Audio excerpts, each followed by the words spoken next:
goes on. Ow, son of a bitch!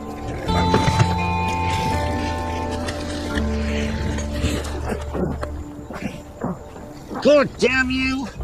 You know, every so often a show comes along that's so outlandish, so ridiculous, and so wonderfully batshit crazy that it crosses some magical threshold in your mind to become absolutely captivating. And before you know it, you're ploughing through episodes quicker than I plough through cans of low quality lager. Seriously, don't drink Tenants anytime soon, it's the devil's piss. You'll be desperate to reach the next insane plot twist and discover where the hell this confused tale is leading, while simultaneously dreading the end because you know you won't have any more to look forward to. Such is the case with Tiger King, probably the most compelling and addictive documentary I've watched since Making a Murderer, a show that's worth watching just to appreciate the glorious memes that are currently doing the rounds on social media. So what the hell is it? Why is everyone currently obsessing over it? And did Carol Baskin really murder her husband and feed him to a tiger so she could inherit his millions? Well, I'll do my level best to illuminate you. Tiger King is set in the murky world of American big cat collectors, conservationists, and exotic animal zoos, shedding light on dodgy practices like illegal breeding, animal cruelty, dangerous exhibitions, and staff exploitation. Now, you might be thinking this all sounds well and good, but it's not exactly compelling viewing. What makes Tiger King so special? Then in steps this absolute legend.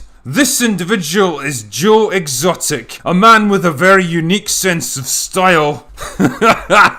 It's like being at a Scottish wedding in the 1980s, man. And the flamboyant owner of a big cat sanctuary in Oklahoma. It's fair to say he lives a pretty unconventional lifestyle, messing with deadly predators during the day, while spending his spare time blowing up his own property, recording epic country songs with equally awesome music videos, running for president, making public death threats to rival zoo owners, and being married to two men at the same time. Wait, so like, are both of these guys married to him separately but not to each other? Or is it more like a collective circle of marriage? I don't know. That's the magic of Joe Exotic, you see. He's a mystery wrapped in an enigma, shrouded in a bright polyester shirt. You never quite know what's what with this guy, and that's exactly as it should be. So Joe owns a ramshackle but increasingly lucrative big cat zoo, staffed by ex-criminals and meth addicts who live in trailers and get paid roughly enough money to prevent them starving to death. Holy shit, man, these guys remind me of the dudes shambling around my town centre on a Saturday night, only better looking. Anyway, using a combination of personal charisma, natural salesmanship, and a clear willingness to break the rules and operate outside the law, Joe builds up his zoo into a successful business, attracting thousands of visitors every month. He's got his own merchandise, travelling exhibitions, even his own online TV show. But his growing success draws the attention of a big cat conservationist named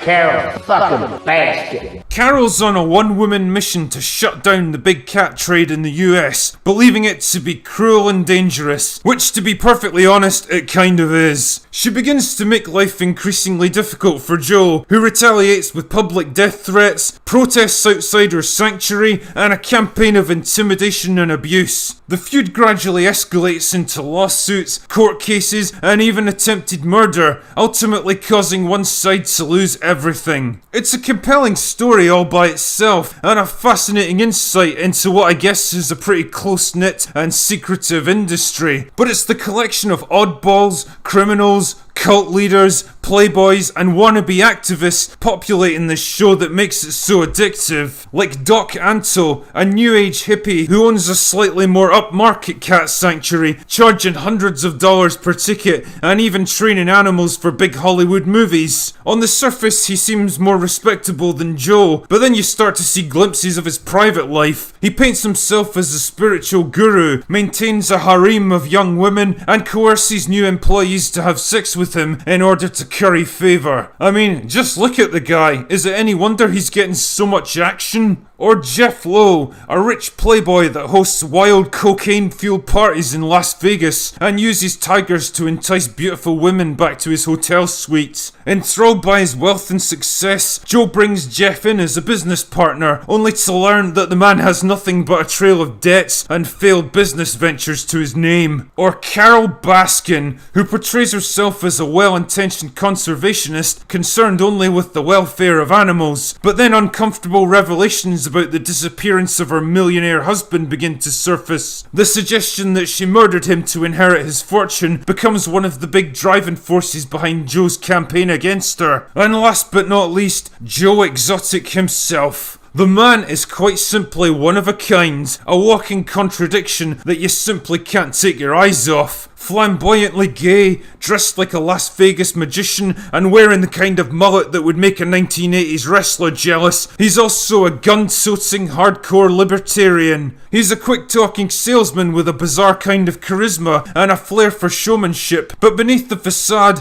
he's a jealous, insecure and vindictive man, constantly chasing success and approval and lashing out at anyone who stands in his way. As his feud with Carol turns into a costly legal battle, he's forced to bring in dodgy business partners to shore up his finances, creating tensions amongst his staff. In search of more fame and attention, he sets his sights on political office, mounting scattershot campaigns to be president and then governor, and neglecting his park, employees and animals in the process. The death of one of his husbands, combined with the loss of his court case, mounting debts, conflict with his business partners, and growing unrest amongst his staff, puts Joe into a spiral of depression and bitterness, causing him to focus his anger and frustration on Carol fucking Baskin. It even leads to him taking out a hit on her with predictably disastrous consequences. In a lot of ways, it's a classic story of a driven but deeply flawed man chasing an impossible dream, neglecting what should have mattered most to him. A man whose willingness to break the rules to get ahead and his obsession with nurturing grudges ultimately brings about his downfall. Now, that's not to say the other people in this show get off lightly. Basically, everyone in Tiger King comes across as either weird,